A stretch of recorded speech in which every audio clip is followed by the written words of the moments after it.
And I know like so I don't know why in some fit of inspiration I towed it up to you, and said Prince William opened the car trunk of Camilla's son Tom Parker BS, and what he did next will shock you. Everyone watching froze because no one expected his reaction, and it wasn't just curiosity, it revealed hidden tensions and unspoken rules within the royal family. Now, everyone, including royal watchers, are asking, what's really going on behind the scenes? And why did this single act trigger such a strong reaction? Join us as we uncover the shocking truth about what William found in Camilla's son's car, and why it left everyone speechless. The trunk that changed everything. It started as a routine visit. Tom Parker BS arrived at a royal residence, parking his car as usual. But Sergeant Whitmore, a vigilant royal guard, noticed something strange. The trunk was unusually heavy. Protocol required a security check, and when Tom initially resisted, insisting the contents were personal, tension began to rise. Queen Consort Camilla soon appeared, visibly concerned but annoyed, and the scene grew more charged. Then Prince William arrived. Without hesitation, he stepped in, taking control, deferring the guards, and issuing a firm command that the locked metal box in Tom's trunk must be opened. Tom, guarded and uneasy, complied, but no one expected what came next. Keep watching to find out what happened next. The box wasn't filled with cooking supplies, as Tom had claimed. Inside were stacks of handwritten pages, leather-bound diaries, and sealed envelopes, all in the unmistakable handwriting of the late Princess Diana. This shocked Williams. These weren't just keepsakes. They were highly personal, archived documents thought to be lost forever. William immediately realized the gravity of the situation, that this was no routine security matter, but a family and royal crisis. The discovery left William in a difficult position. Pursuing a formal investigation risked dragging Tom and Camilla into public scandal, potentially shattering the fragile peace of the blended family, and ignoring it could invite leaks and accusations of royal cover-ups. Tom, meanwhile, admitted possession, but remained defiant about the source, escalating tension. Further, William had to navigate a delicate path between protecting the crown's reputation and preserving family harmony. However, this incident wasn't just about the trunk. It revealed the complex, cautious relationship between William and Tom, which is shaped over decades by distance, respect, and intense media scrutiny. The diaries and documents showed not only personal vulnerabilities, but also the weight of history pressing on their interactions. To fully appreciate this history, the story of Prince William and Tom Parker BS did not begin with a dramatic confrontation or a sudden reveal. Even though recent events like the moment William opened the trunk of Tom's car have made people wonder about the nature of their relationship, when that moment reached public attention, many assumed it reflected tension or hidden rivalry. Yet, the truth is far more nuanced. Their connection has always been shaped by circumstance, public scrutiny, and careful boundaries within a blended royal family. It is a bond formed less by daily interactions and more by shared experiences and respect.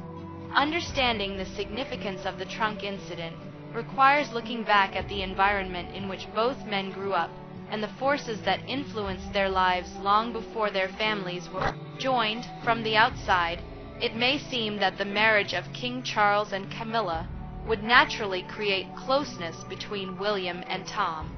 However, their relationship was never based on shared childhood or a common upbringing.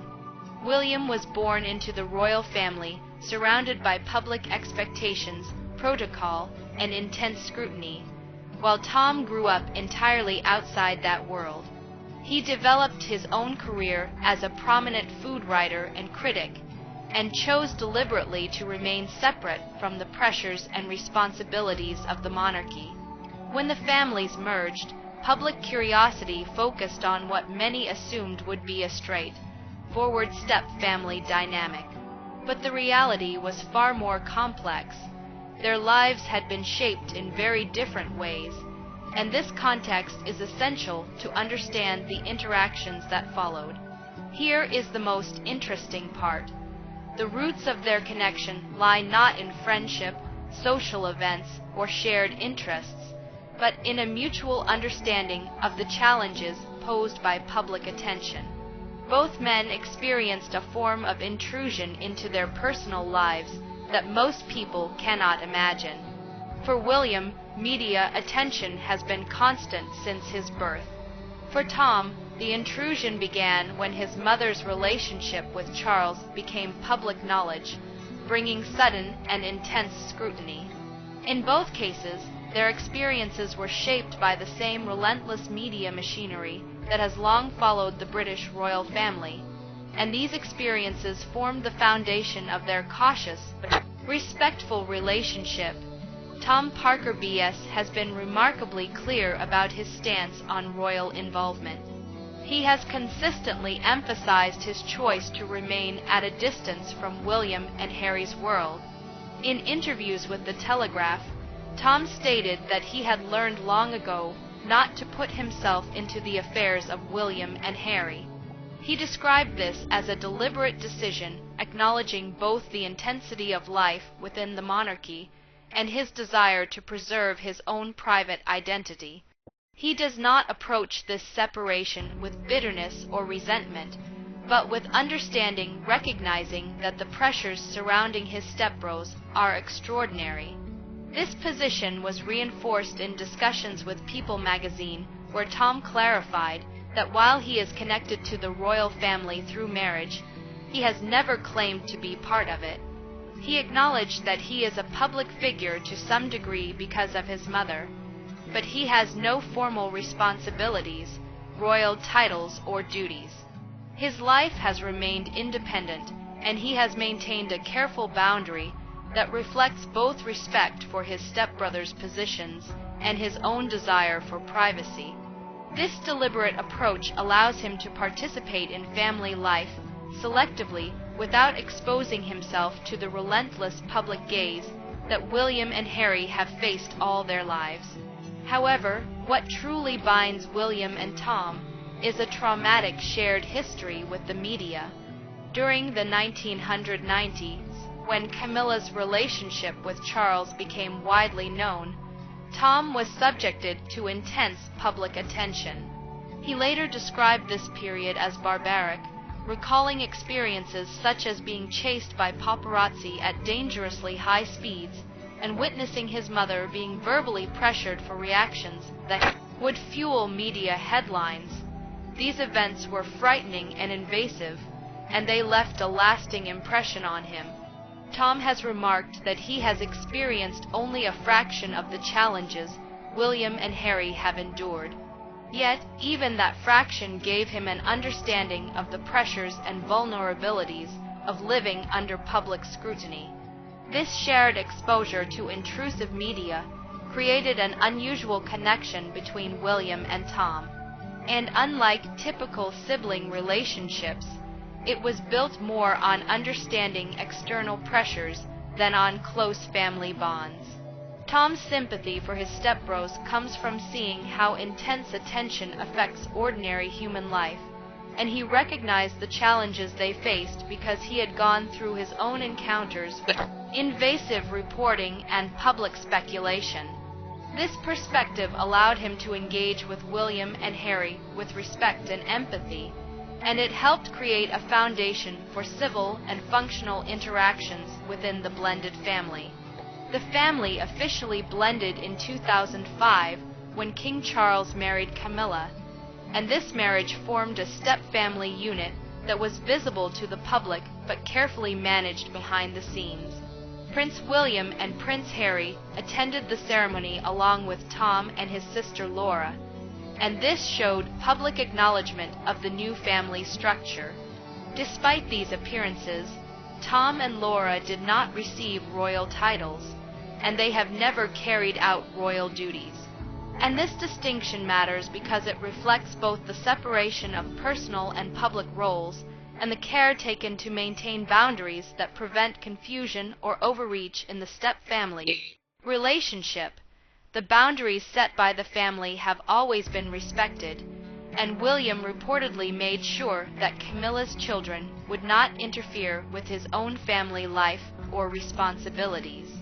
Camilla herself approached her role within the household carefully, and she avoided imposing on's decisions regarding his children, Prince George, Princess Charlotte, and Prince Louis. By understanding the limits of her influence and keeping a respectful distance, Camilla supported a civil relationship between the families and helped preserve the autonomy of her stepsons. Tom's approach reflected this same principle, and he has chosen not to involve himself in royal matters while respecting the distinct roles of William and Harry as public figures. His career and personal life have remained his own, and he's avoided unnecessary engagement in royal controversies or decisions. And this deliberate separation is a key reason why the relationship between William and Tom has stayed stable and civil despite public curiosity and press speculation. Their connection is functional and measured, and it is defined by mutual respect rather than personal closeness or friendship. Understanding this background helps explain why the moment William opened the trunk of Tom's car resonated so strongly with the public. And it was not just about what was inside the trunk. It symbolized the meeting of two very different worlds and represented a step in a relationship shaped by boundaries, respect, and shared awareness of public pressures. And the reaction from those present came not from surprise at the action itself, but from recognition of the historical context behind it. Stay tuned as we delve more into this, the scandal of Spare and the dangerous claims. Even though the blended royal family had long kept civil boundaries, the release of Harry's memoir Spare reignited intense public attention and controversy. And it put William, Camilla, and even Tom Parker B.S. in the spotlight. While Prince William had accepted Camilla's place in the family, that acceptance did not come without hesitation or resistance. And the memoir revealed private appeals both brothers made to their father, King Charles Roman III, which reflected the emotional and moral complexity surrounding the decision to accept Camilla as the new queen consort. Harry confirms in the book that he and William urged their father not to marry Camilla, and this showed an honest portrayal of their initial discomfort and personal struggle. And William has never publicly denied these claims, which suggests he was trying to balance private feelings with public duty. This plea came directly from the trauma they experienced after losing their mother, Princess Diana, and from her very public concerns about Camilla. And in her famous 1990s interview, Diana called Camilla the third person in her marriage, which highlighted the tension and emotional strain within the royal family. For William and Harry, these past wounds shaped their initial resistance, even though they wanted their father's happiness to come first. And their reluctant consent was not about affection for Camilla, but rather a practical decision to support their father and preserve family harmony. This clearly shows how personal feelings and public responsibility have always influenced William's relationship with Camilla and his step-siblings. But here is where it gets even more interesting. The controversy in Spare went beyond personal feelings and included claims that directly challenged how the public saw Camilla. And Harry described her as a calculated figure who could navigate complex relationships with the British media to protect and advance her position. And he even suggested she was dangerous because of the connections she built in the press and her willingness to share information for favorable coverage. These claims were repeated in interviews, including a discussion with Anderson Cooper on 60 Minutes, where Harry explained that trading information was part of what he saw as Camilla's strategic, sometimes manipulative approach to maintaining her public image.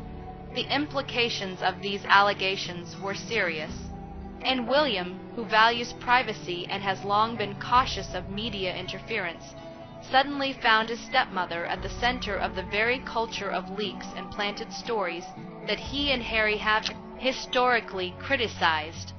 And according to the memoir, this strategy was not just personal, but connected to larger goals, including marriage and eventual public acceptance with King Charles's blessing. While Harry presented these claims as what he observed and experienced, they immediately sparked debate about loyalty, trust, and the line between public duty and private family life. However, Tom Parker B.S. also got involved in a way that was both factual and revealing, and his public defense of his mother directly contradicted the portrayal in Spare, which placed him in middle of a sensitive family debate. On the News Agents podcast, Tom stated, "I think change happens, but I don't care what anyone says. This wasn't any sort of end game. She married the person she loved, and this is what happened." And this shows his unwavering support for Camilla, while countering claims made by his stepbrother, and it emphasizes that her marriage was based on love rather than strategic ambition. By defending his mother, Tom also highlighted the complexities of family loyalty in the blended household, and while he keeps a respectful distance from royal matters, the memoir forced him to respond to clarify public misunderstanding, and his defense shows how he has helped moderate public perception and protect the family's reputation. And he consistently describes Camilla as motivated by love and duty rather than political maneuvering, which stands in sharp contrast to the memoir's depiction. However, despite Tom defending his mother, the truth in all this is that the royal family itself never truly accepted Camilla when she first entered the royal family.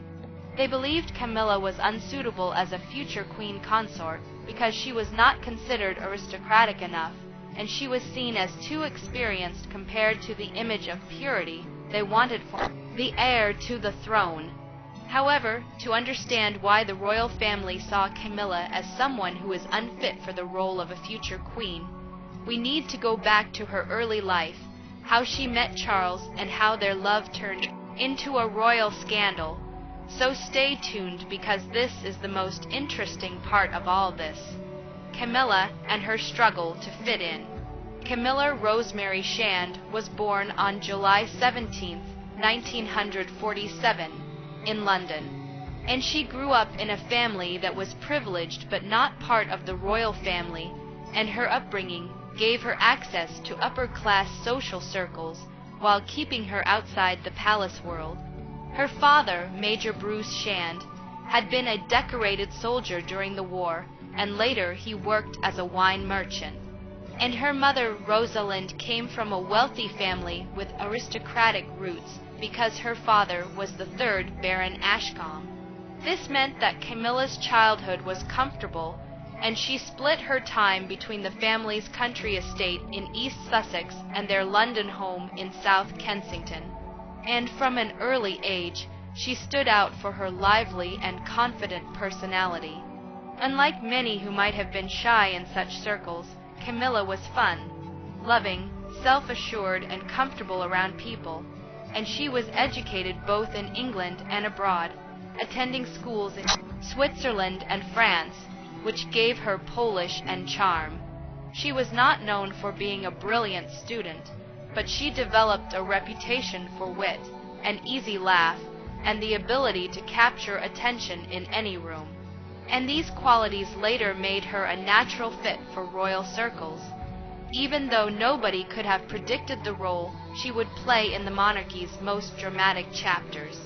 In the late 1960s, Camilla started moving in the same social circles as Andrew Parker B.S., who was a young army officer at the time and considered one of London's most eligible bachelors. And they began an on and off relationship that lasted for years, and Andrew's connections to the royal family brought Camilla into closer proximity to royals as well. Around 1970, she met Prince Charles at a polo match, and the story goes that their first encounter was relaxed and even playful.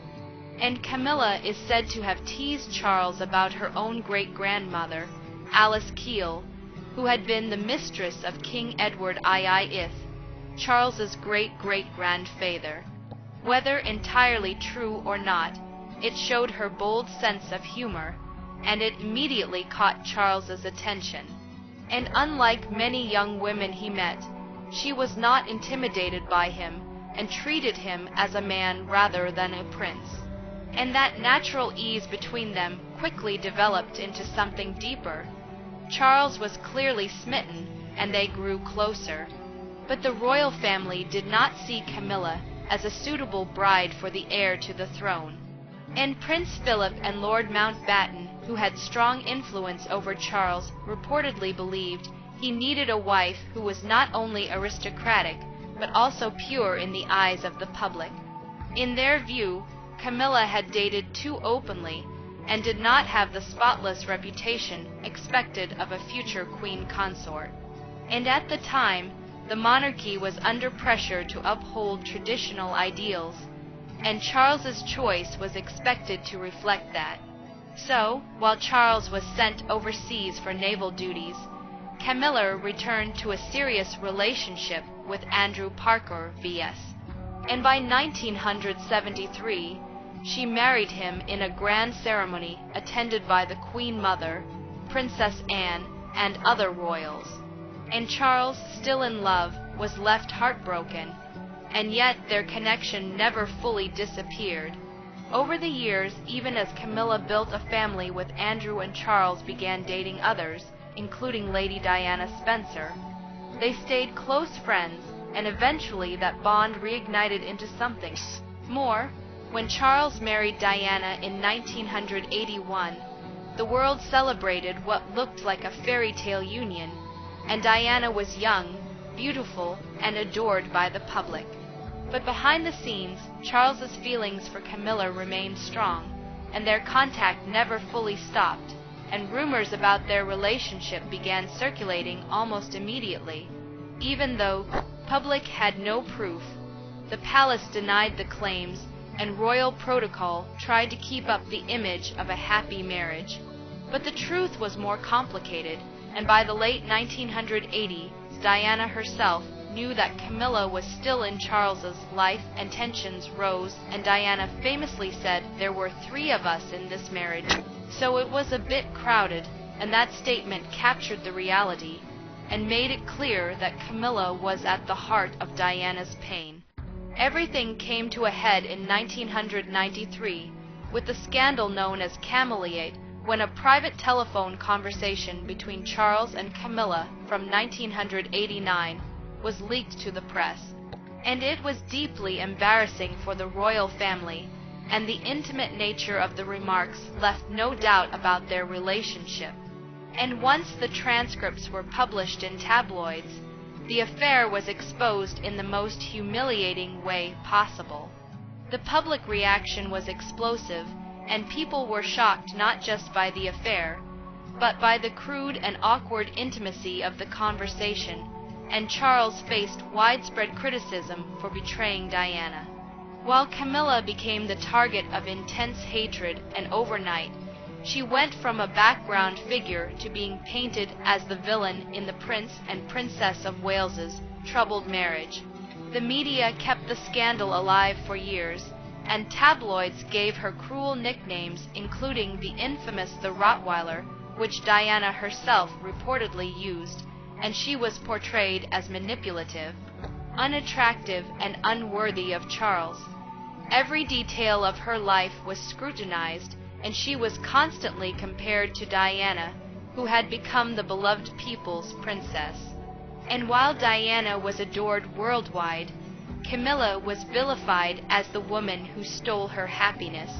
The 1990s were brutal for Camilla, and she could barely appear in public without facing scorn, and her reputation sank to an all-time low. The monarchy itself was under pressure, and public trust suffered after Charles and Diana's messy divorce in 1996 and the years of tabloid scandals. And yet, through it all, Charles and Camilla's relationship did not end. And if anything, the challenges seemed to strengthen their bond, and they continued to see each other quietly and carefully as they tried to survive the storm of public anger. Many thought the scandal would end everything, that Charles would be forced to cut ties. But that never happened, and he stayed by her side, and she remained loyal to him even as the world turned against them. And despite ridicule, anger, and constant attacks, Camilla stayed with Charles, and their relationship, formed in secrecy and tested by scandal, endured. Over time, the public mood began to soften slowly and with hesitation. And after Diana's tragic death in 1997, the story began to change again, though Camilla's role remained complicated and often resented. Now, here is the most intriguing part: Camilla's path to rehabilitation and acceptance.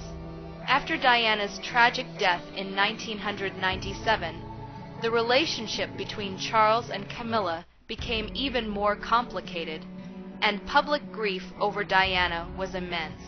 And much of that grief spilled over into anger toward both Charles and Camilla, and many blamed them for the breakdown of Diana's marriage and saw them as partly responsible for her unhappiness. In those early years after the accident, Camilla had no choice but to stay in the shadows, because any appearance with Charles would have been seen as insensitive and disrespectful to Diana's memory. And for a long time, the idea of her ever being accepted by the public seemed impossible. But time has a way of softening feelings, even if very slowly. And while many still viewed her with suspicion, small changes began happening within the royal family. And those changes laid the groundwork for her eventual rehabilitation. One of the clearest signs came from Prince Philip, who was known for his blunt advice and straightforward opinions. And he had never been shy about sharing his thoughts on family matters. And it was noted that during Charles's troubled marriage to Diana, Philip wrote letters urging his son to try to make the marriage work for the sake of the children and the monarchy. And Philip had always believed in duty over personal happiness, and he expected Charles to keep trying. However, Philip was also a realist, and when it became clear the marriage could not be repaired, he reportedly told Charles something significant, and he expressed that if he could not make it work with Diana, then he should do the honorable thing and marry Camilla. This was not a casual remark, because Philip understood how controversial Camilla was at the time. And the fact that he said this showed he recognized that Camilla was not going away. And his words hinted at a gradual acceptance of her presence in Charles's life, and also of the reality that the monarchy would eventually have to face their relationship. Even with Philip's reluctant acknowledgement, the path toward public acceptance was far from simple, and Camilla was still seen by many as the woman who had caused Diana pain, and the press was merciless in their coverage. And this is where the so-called charm offensive began. Royal aides realized that if Charles and Camilla were ever to have a future together, public opinion needed to change, or at least soften. And so a careful, deliberate public relations campaign was planned. A key figure in this effort was Mark Boland, a royal aide who worked closely with Charles, and he understood that the public would not accept Camilla overnight. So he designed a slow, cautious strategy. The idea was to gradually introduce her into public life in ways that seemed natural rather than forced. And instead of grand appearances, there were staged moments where she would be seen supporting Charles at private functions or casual outings. And the press was quietly invited to cover these events, and over time the tone began to shift. One of the biggest hurdles, however, was Charles's sons, William and Harry. And after Diana's death, their feelings toward Camilla were understandably complex, and it was not easy for them to accept the woman who had played a role in their parents' marriage breakdown. And royal aides knew that without the boys' acceptance, the public would never accept her either. So the process of introducing Camilla to the princes was done with extreme care, and private meetings were arranged, and the pace was slow, giving them time to adjust, and gradually the relationship between Camilla and the boys improved, though it was built on respect rather than emotional closeness in the early years. This careful approach sent a message to the public that if William and Harry could accept her, perhaps others could too. And the PR campaign continued step by step, and Camilla began appearing in more public settings. And her image started to soften as stories highlighted her loyalty to Charles and her quieter qualities, rather than the harsh caricatures of the tabloids. And she was no longer only the Rottweiler of the 1990s headlines. Instead, she began to be seen as someone who had endured years of ridicule, but remained devoted to Charles through it all. And it was a slow change, but it worked. The real turning point came in 2005, when Charles and Camilla finally married. And their wedding was deliberately modest compared to the fairy tale spectacle of Charles and Diana's in 1981. And the ceremony took place at Windsor Guildhall as a civil service, which was unusual for a future king. And because both were divorced, the Church of England faced a delicate situation. And as head of the church, Queen Elizabeth II could not attend the civil ceremony, nor could Prince Philip. Their absence was noted, but it was balanced by what followed. And after the civil ceremony, a service of prayer and dedication was held at St. George's Chapel in Windsor Castle, and the Queen and Philip attended and hosted a reception afterward, sending a clear message of support. And while the civil ceremony could not be formally endorsed, the service and celebration showed the royal family's blessing. And this marked a major step forward for Camilla. For the first time, she was publicly recognized as Charles's wife, and the royal family was seen supporting them. Another key part of her rehabilitation came through her charity work, and far from being a background figure, Camilla began taking on causes that mattered to her and the royal family. And one of the most significant was her involvement with the Royal Osteoporosis Society. And this was personal because Camilla's mother and grandmother had suffered from the disease, and she had seen the devastating effects firsthand. And she made it her mission to raise awareness, promote early diagnosis, and support research into better treatments.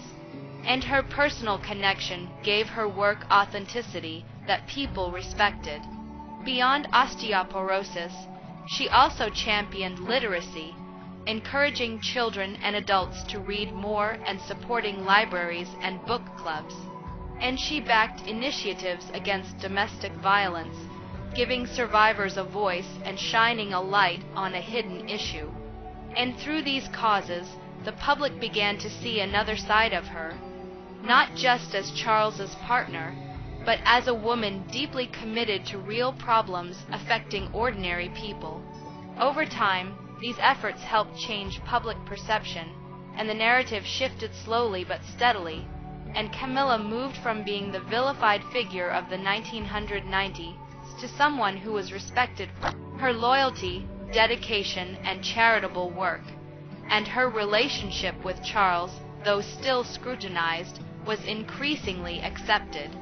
And the combination of careful public appearances, family acceptance, and meaningful charitable involvement created a path toward rehabilitation and eventual recognition in the monarchy. And by proving her commitment and showing a sincere interest in helping others, Camilla gradually carved out her own identity and gained legitimacy both within the royal family and in the eyes of public. So, knowing Camilla's difficult path, do you believe Prince Philip's final acceptance of her as future queen was an act of duty or an act of love? And after Harry called Camilla dangerous, was Tom right to defend his mother? Drop it in the comments section below.